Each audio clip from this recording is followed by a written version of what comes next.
Hi guys, I'm Mike. And I'm Stephen. And this is F1 Fanatics.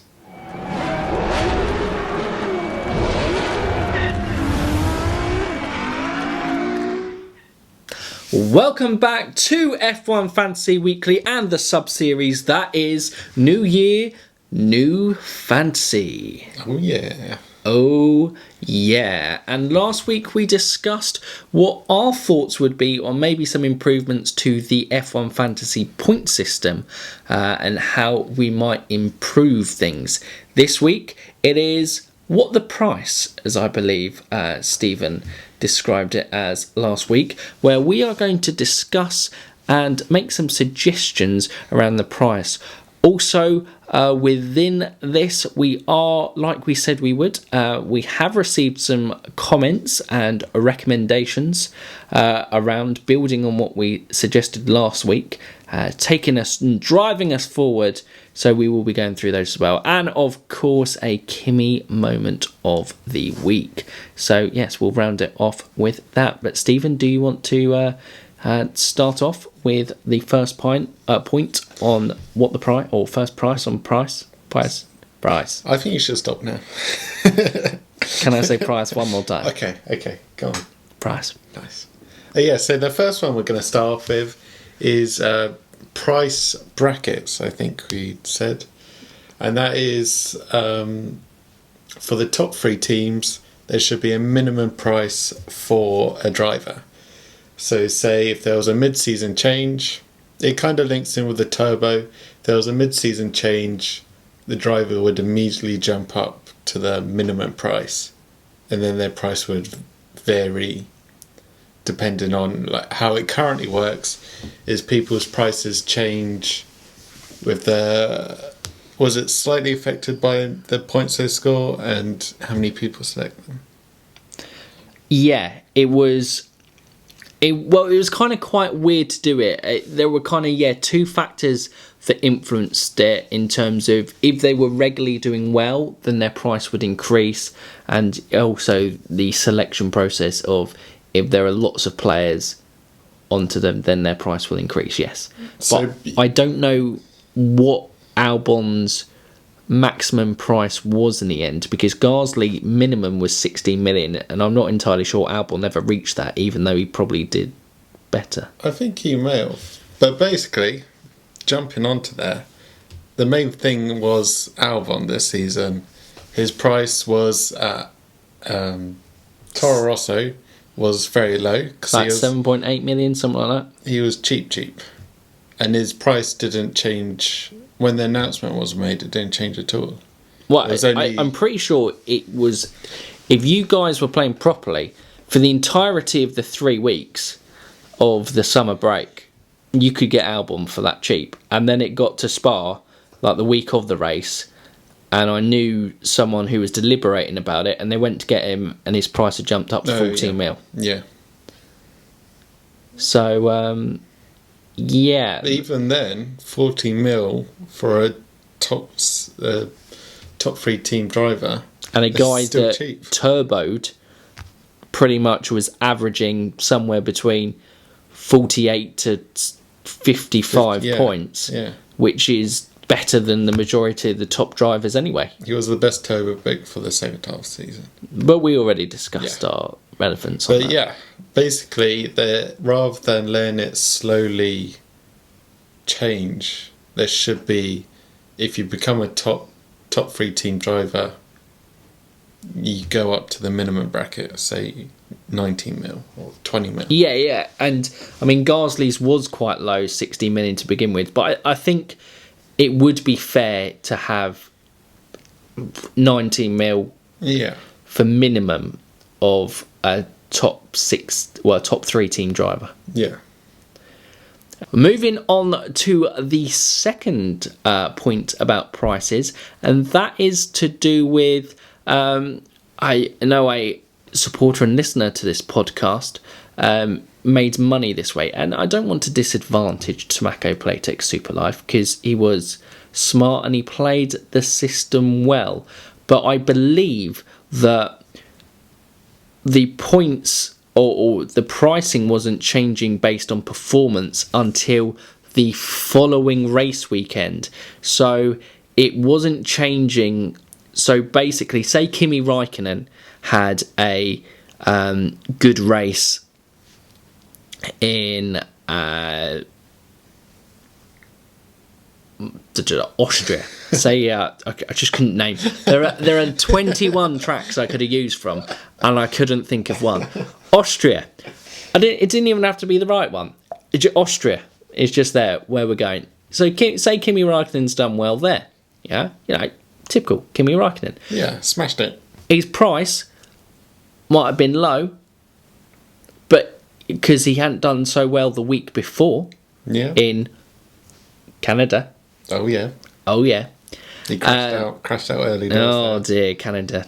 Terrible. But then got a podium in Austria. Indeed. Crazy what a season. What a season's Kimi's having. But yes, you could do that. His price would then elevate the next weekend, but you could get him while he was on the cheap on that, and then sell him at his elevated price there, making maybe a quick 1.52 mil, and then if you keep doing these little kind of add-ups, they meant that you could have a very good site, which I think at one point Tobacco might have had Hamilton, Bottas, Mercedes, Leclerc, Sainz and Kvyat.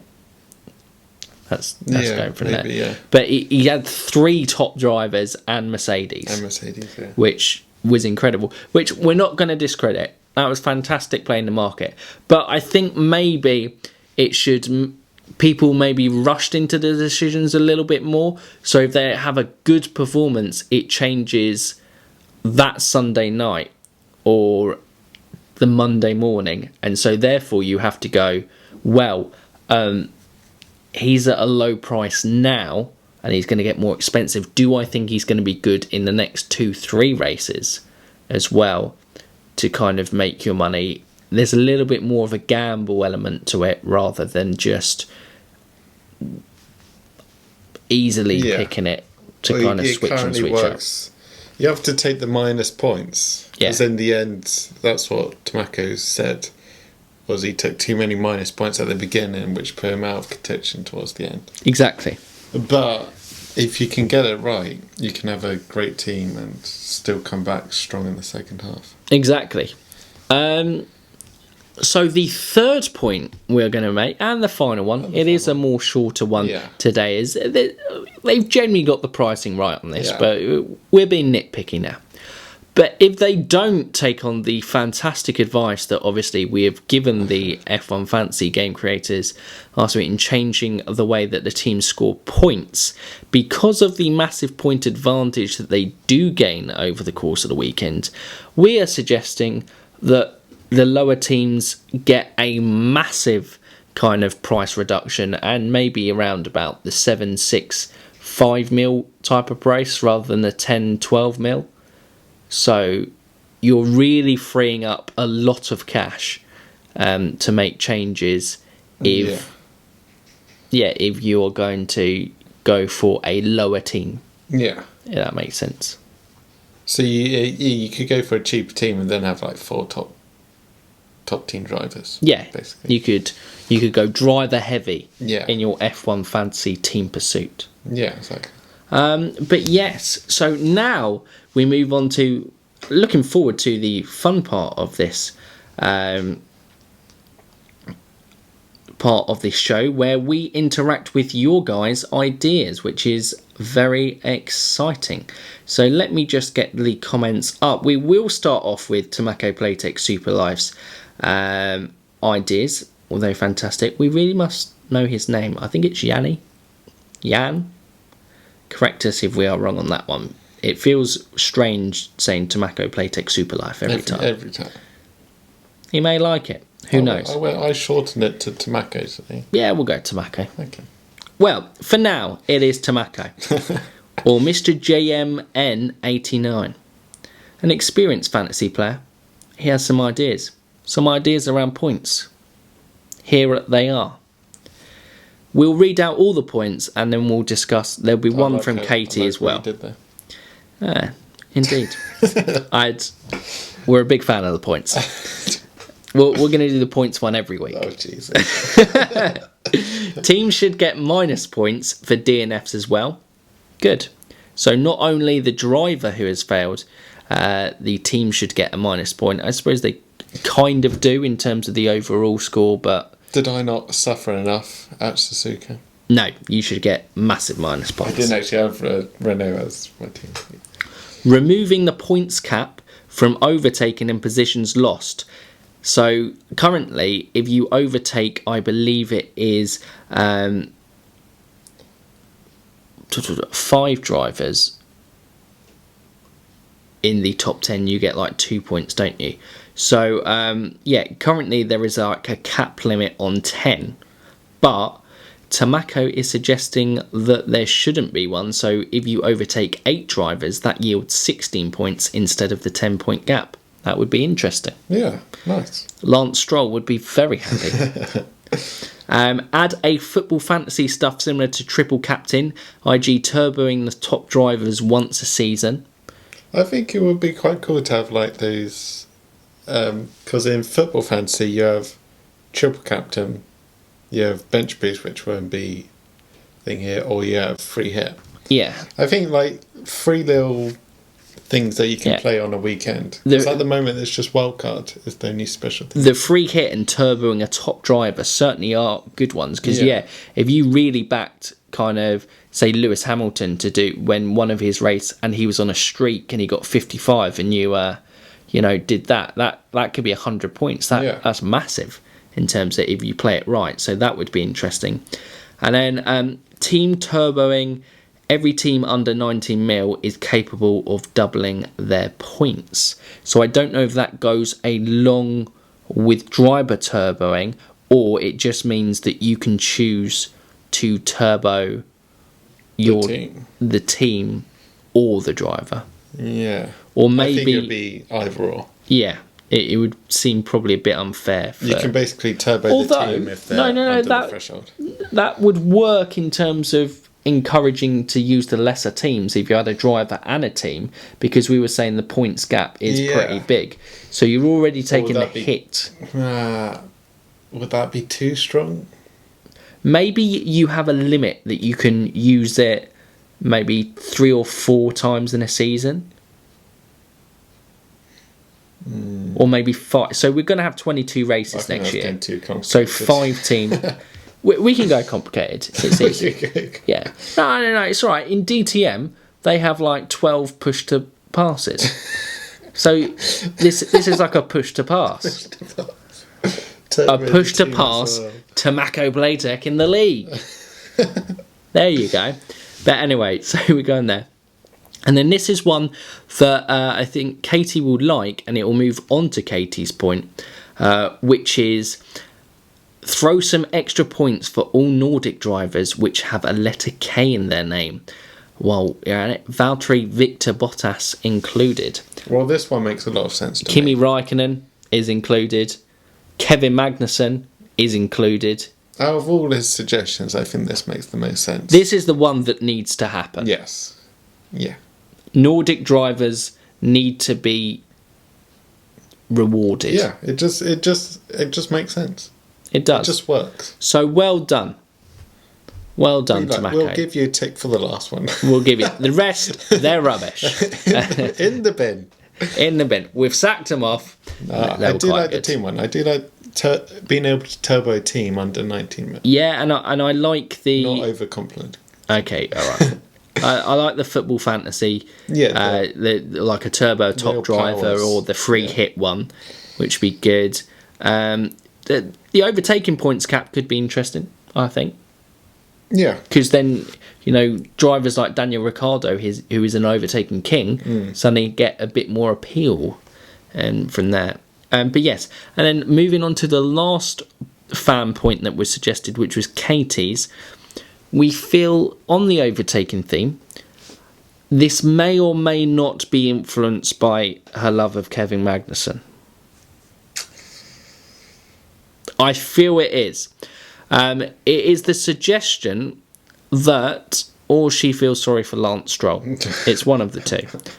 that on the first lap you can receive a bonus points for the amount of overtakes that you make. Yes. So if you overtake 5 on the first lap, you get 50 points. To be fair. sorry, 5 But points. it kind of... It gives the people at the back a chance to get some more points compared to the people at the front. It could be. But then the people at the back should be punished for their poor It qualifying. could be combined with a turbo button in terms of not necessarily Katie's 1 lap thing. No, you know, like the turbo, the top player in free hit. Okay, It could be you, for 1 week, you get ×2 on overtakes. Yeah. Or you remove the price cap on overtakes for that week. So a little combination. Okay. Something like that. We're yielding it into something a little bit more sensible. So yes, that is that for this week's F1 Fantasy Weekly New Year, New Fantasy. Suggestions there. We will, of course, though, before we round off and tell you what we will be doing next week, as we do with any F1 Fantasy podcast, we must round off with a Kimi moment of the week. And we return to the story format, and probably one that is often heard, or you've often seen a clip on Sky Sports, maybe on a Martin Brundle's pit walk. So, you know,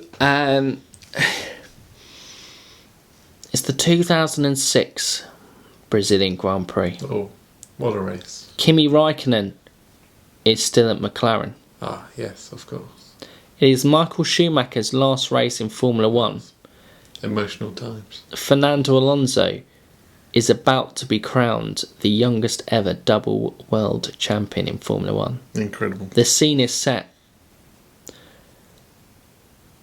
We like football as well, don't we, Stephen? Yeah. Yes, I think that's fair to say. Brazil, they've had some good footballers over the year. Yeah, they're decent. One of the greatest of all time is probably Pelé.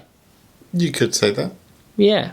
And if you got the chance to meet Pelé, as a sportsman yourself, admiring the brilliance that Pelé achieved in the game, Yeah. It's like two athletes. you'd be excited to meet him, wouldn't you? Yeah. And if the opportunity came, you'd want to chat to him, wouldn't you? Yeah. Yeah. Well, you know, at the Brazilian Grand Prix, soccer legend Pelé presented Michael Schumacher with a Lifetime Achievement Award. Well deserved. Broadcaster Martin Brundle noted Kimi's absence during the ceremony. He was not there. No. Where When was Brundle Kimi? asked Raikkonen why he missed it, if he would get over missing the occasion of meeting such a legend that we've already established that Pelé is, what was Kimi Raikkonen's reply? I don't like football. No. It was, yeah, I was taking a shit. And Kimi Raikkonen is the gift that keeps giving. I don't know what to say. When you need to go, you gotta go. Even if it means missing Brazilian legend Pelé. He didn't want to do a dump in front of Pelé. I mean, that would be embarrassing, isn't it? And I'm also, getting all kind of images in my head now. It's not good. he couldn't hold it for the whole Brazilian Grand Prix either, could he? Well, I'm sure there would have been a time after the ceremony. Well, clearly not. Kimi needed a go. So, one of the funny ones of Kimi Raikkonen's moment of the week. We do enjoy story time with Kimi. So yeah, we hope you've enjoyed that Kimi moment of the week.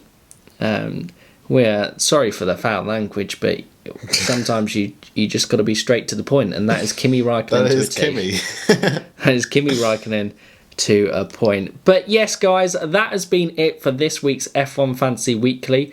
What are we going to be doing next week, Stephen, in New Year New Fantasy, in part of our 4-week sub-series New Year New Fantasy? I can't see you. It's all about visibility. On track. Or on app. On app. On app. It's all about the visibility, how to improve that. How you could improve it in F1 Fantasy. We're trying to improve the F1 Fantasy app user interface to make it... No. That's the week after. Sorry, that's the week after. This is all about visibility. This is visibility. Like I said, I can't see you. You can't hear me. Basically, it's going to be talking about how it is rather difficult to get the information there. So we're going to put some suggestions forward to make it easier for us players to understand and keep track of things a little bit better. Yes. But for now, you F1 fans, if you're new around here, don't forget to subscribe to the channel. Oh, look at that. Do you see that? Sure, teased I was away. ready for it. You're ready for that? Not yet.